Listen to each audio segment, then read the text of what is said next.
The story behind League of Legends, Episode 38. Vladimir, the Crimson Reaper.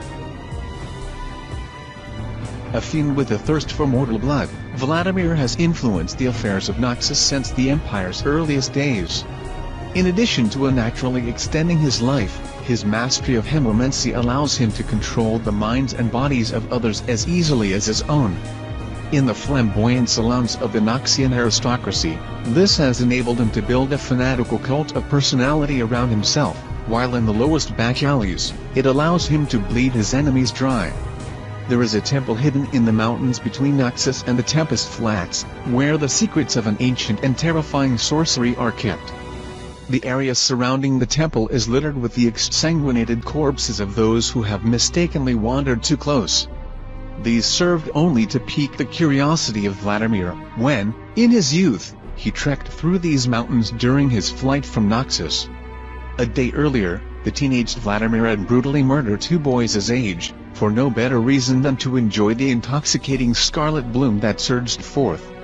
He realized immediately that he would never be able to suppress his murderous desires, and if he remained in Noxus, his foul deeds were sure to catch up with him. Without hesitation, he abandoned the city-state, and journeyed south.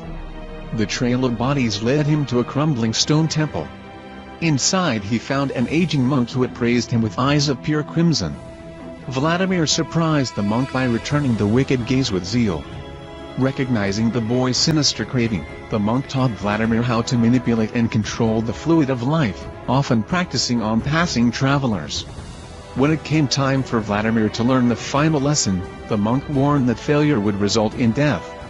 Vladimir did not fail, but success bore a grisly surprise. During the ritual, every drop of the monk's blood was drawn from his body and fused with Vladimir's, imbibing him with his master's magical essence, and that of every hemomancer before him. Left alone and suddenly without purpose, Vladimir resolved to return to Noxus, determined to prove the supremacy of his craft. When the Noxian High Command observed the gruesome fates which befell the palace guards, they elected to avail themselves of Vladimir's unsavory talents.